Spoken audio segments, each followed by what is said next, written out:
स्वागत है आप सभी का tech study ITI YouTube channel पर। TIFR टाटा मूलभूत अनुसंधान संस्थान की तरफ से अलग अलग पोस्ट पे परमानेंट नौकरी आ चुकी है, जिसमें कि ITI पास आउट छात्र भी फॉर्म अप्लाई कर सकते हैं। डिप्लोमा एंड अगर आपने डिग्री की है, ग्रेजुएशन या बीटेक आपके पास है, तो भी आप यहाँ पे फॉर्म अप्लाई कर सकते हैं।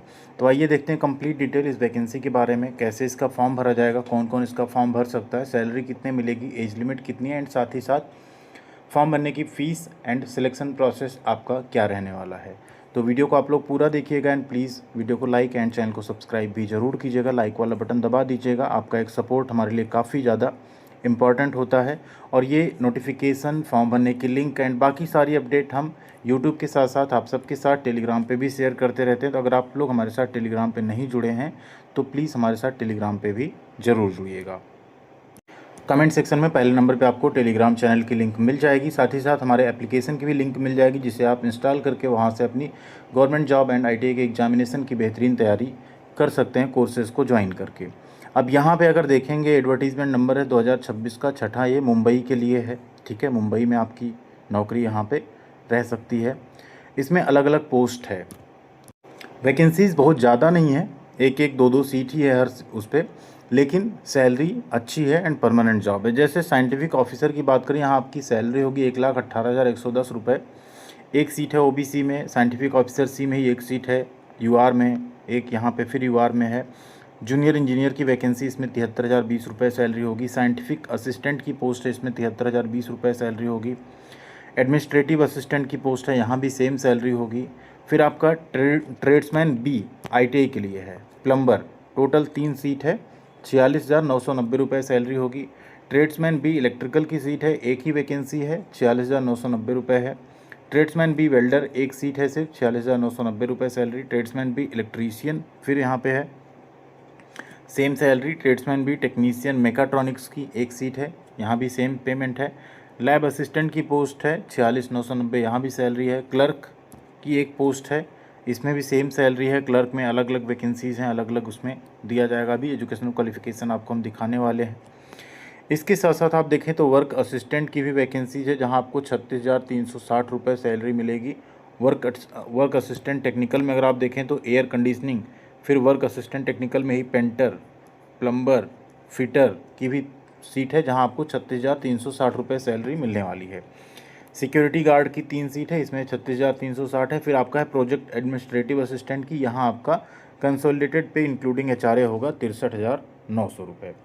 अब इसमें आपको सबसे पहले तो ये देख लेना किस कैटेगरी में वैकेंसी है, क्योंकि जिस कैटेगरी में होगी उसी में आप अप्लाई कर सकते हैं। अगर UR में है तब तो सभी फॉर्म भर सकते हैं, लेकिन अगर किसी रिजर्व कैटेगरी में वैकेंसी है तो सिर्फ वही कैटेगरी के छात्र यहाँ पे फाइट कर पाएंगे।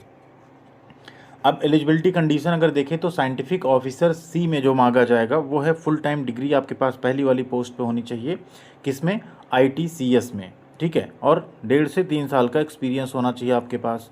इसके बाद अगर बात करें यहाँ पे अगली सीट साइंटिफिक ऑफिसर C, तो वो यहाँ पे BE BTech आपने मैकेनिकल में किया हो, 2 से 3 साल एक्सपीरियंस हो। नेक्स्ट है केमिस्ट्री या बायोकेमिस्ट्री बायोलॉजी में किया हो, तब आपके लिए वैकेंसी है। फिर अगर यहाँ बात करें जो आपकी सीट है जूनियर इंजीनियर, तो यहाँ आपने फुल टाइम डिप्लोमा किया हो मैकेनिकल में, तो पहली वैकेंसी आपके लिए है। 2 इयर्स का एक्सपीरियंस लेकिन आपके पास होना चाहिए।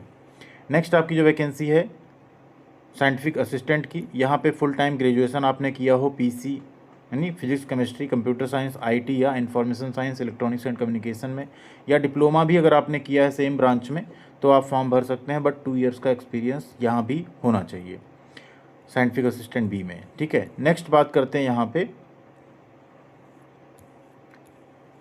ITI की पोस्ट जो है उसके लिए। जो एडमिनिस्ट्रेटिव असिस्टेंट है उसमें आपने ग्रेजुएशन किया हो 55% मार्क्स के साथ, 5 साल का एक्सपीरियंस हो, तो आप उस पर फॉर्म भर सकते हैं। अलग अलग फील्ड में उसमें भी जॉब निकाली गई है।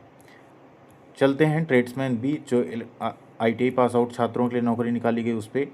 अब ट्रेड्समैन B प्लम्बर की अगर बात करें तो 2 सीट है यहाँ पे अनरिजर्व कैटेगरी में, ठीक, और एक सीट है शेड्यूल कास्ट में यानी SC कैटेगरी में। तो यहाँ पे आपने ITI किया हो, NTC जिसे कहते हैं किया हो 60% मार्क्स के साथ। ठीक है, NCVT के थ्रू होना चाहिए। मिनिमम 2 साल का आपके पास एक्सपीरियंस होना चाहिए रिलेवेंट फील्ड में, यानी प्लम्बर से ITI प्लस 2 साल एक्सपीरियंस, या अगर आपने अप्रेंटिसशिप किया हुआ है, ठीक, उस केस में आपके पास 1 साल का एक्सपीरियंस हो। ITI प्लस अप्रेंटिस प्लस 1 साल का एक्सपीरियंस, या अप्रेंटिस प्लस 1 साल का एक्सपीरियंस है, ठीक है, या ITI प्लस 2 ईयर्स का एक्सपीरियंस हो तो आप इसमें फॉर्म भर सकते हैं। 28 साल से लेकर 33 साल तक एज लिमिट रखी गई है। यहाँ पे 28 साल तो होगी किसके लिए, UR के लिए। एक्चुअल में एज लिमिट जो रखी गई वो है 18 से 28, लेकिन इन केस ऑफ OBC 3 साल की छूट मिल जाती है, in case of SC ST 5 साल की छूट आपको एज लिमिट में मिल जाएगी। ट्रेड्समैन भी इलेक्ट्रीशियन की पोस्ट है, एक ही सीट है OBC कैटेगरी में। यहाँ आपने ITI किया हो इलेक्ट्रीशियन ट्रेड में 2 साल का एक्सपीरियंस या अप्रेंटिसशिप प्लस 1 साल का एक्सपीरियंस हो तो आप फॉर्म भर सकते हैं। ना सिर्फ इलेक्ट्रीशियन, अगर आपने वायरमैन से ITI किया है तो भी आप फॉर्म भर सकते हैं, या मोटर रिवाइंडिंग ग्रेड में किया है तो भी आप इसका फॉर्म अप्लाई कर सकते हैं। वेल्डर के केस में आपने वेल्डर से ITI किया हो, साथ में आपने 2 साल का एक्सपीरियंस या अप्रेंटिस प्लस 1 साल का एक्सपीरियंस हो तो आप यहाँ पे फॉर्म भर सकते हैं। नेक्स्ट इलेक्ट्रीशियन का फिर से है ट्रेड्समैन बी में पोस्ट। यहाँ पे आपने इलेक्ट्रीशियन ट्रेड में अगर ITI किया है, साथ में 2 साल का एक्सपीरियंस, तो आप फॉर्म भर सकते हैं। यहाँ वायरमैन या बाकी कोई एलिजिबल नहीं रहेगा, बट आपके पास LT पावर डिस्ट्रीब्यूशन इन सब में काम करने का जो नॉलेज है वो होना चाहिए। सिलेक्शन आपका इन सब में कैसे होगा, तो आपका रिटन टेस्ट और ट्रेड टेस्ट यानी प्रैक्टिकल टेस्ट और रिटन एग्जाम दोनों आपका कंडक्ट कराया जाएगा, जो कि आपको बाद में बताया जाएगा। अगर आप फॉर्म भरने के लिए एलिजिबल होते हैं तो फॉर्म भरने का भी स्टेप बाय स्टेप प्रोसेस हम आप सबके लिए बता देंगे। उसके लिए आप वीडियो को लाइक करके चैनल को सब्सक्राइब किए रहेंगे तो आपको सारी वीडियोज़ के नोटिफिकेशन मिलती रहेगी। टेक्नीशियन मेकाट्रॉनिक्स की बात करें तो यहाँ आपने ITI किया हो टेक्नीशियन मेकाट्रॉनिक्स में 2 साल का एक्सपीरियंस या सेम वही क्वालिफिकेशन रखी गई तो आप यहाँ पे फॉर्म फिलअप कर सकते हैं। लैब असिस्टेंट में आपने ITI किया हो, ठीक है, लैब असिस्टेंट की जो पोस्ट है इसमें आपने ITI किया हो किस ट्रेड में, एयर कंडीशनिंग RAC ट्रेड में, और एक्सपीरियंस हो तो आप इसका फॉर्म भर सकते हैं। PC and cryogenic plant maintenance आपके पास नॉलेज होना चाहिए। 28 साल एज लिमिट इसमें भी रखी गई है। क्लरिकल पोस्ट जो है उसमें ग्रेजुएशन मांगा गया है। इसके बाद फिर से आपका जो एक पोस्ट आएगा ITI के लिए वो है आप सबका वर्क असिस्टेंट का। अब जैसे वर्क असिस्टेंट जो ऑक्सिलरी है इसमें तो आपने 10th पास की हो और 1 साल का एक्सपीरियंस हो कैंटीन वगैरह में काम करने का तो आप इसका फॉर्म भर सकते हैं। नेक्स्ट है वर्क असिस्टेंट ऑक्सिलरी, यहाँ आपने 10th किया हो, 1 साल का आपके पास एक्सपीरियंस हो तो आप इसमें भी फॉर्म भर सकते हैं। अगला है वर्क असिस्टेंट ऑक्सिलरी, यहाँ फिर से है, इसमें आपने 10th पास किया हो, 1 साल का आपके पास एक्सपीरियंस हो तो काम कर सकते हैं। एक्सपीरियंस क्या होना चाहिए, स्वीपिंग, मॉपिंग, डस्टिंग, इन सब चीज़ों का, तो आप फॉर्म फिलअप कर सकते हैं। इसके बाद अगर बात करें तो यहाँ पे है वर्क असिस्टेंट टेक्निकल, इसमें एयर कंडीशनिंग का है, तो आपने 10th पास किया हो या आपने ITI की हो, साथ में 1 साल का एक्सपीरियंस हो तो आप फॉर्म भर सकते हैं, ठीक है। यानी 10th पास हो तब भी 1 साल का एक्सपीरियंस चाहिए एयर कंडीशनिंग में, अगर ITI है तो भी 1 साल का एक्सपीरियंस चाहिए आप सबको एयर कंडीशनिंग फील्ड में, उस केस में आप इसका फॉर्म भर सकते हैं। एज लिमिट यहाँ भी सेम रखी गई है। वर्क असिस्टेंट टेक्निकल पेंटर, इसमें आपने पेंटर ट्रेड में ITI की हो, साथ में 1 साल का एक्सपीरियंस हो तो आप इसका फॉर्म भर सकते हैं। एक ही सीट यहाँ पे भी रखी गई है।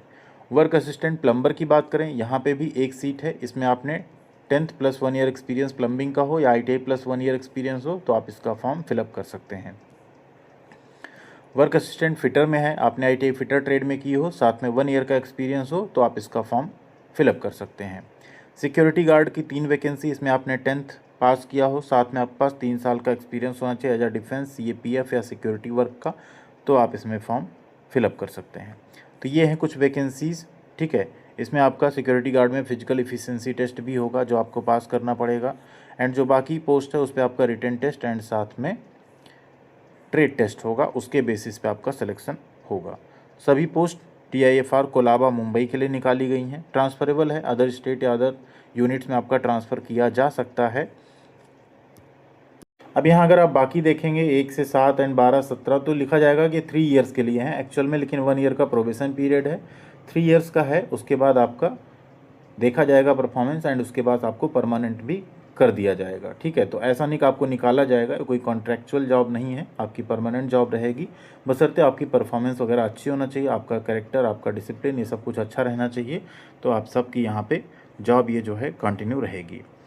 अप्लाई आप ऑनलाइन कर सकते हैं, 4 जुलाई 2026 यहाँ पे फॉर्म भरने की लास्ट डेट है, ठीक है। इसके अलावा जो फॉर्म भरे जाएंगे उसमें आपकी फ़ीस क्या लगेगी वो भी यहाँ पे हम आपको शो ऑफ कर देते हैं। तो यहाँ पे कोई भी फॉर्म भरने की फ़ीस के बारे में डिस्कशन नहीं किया गया है।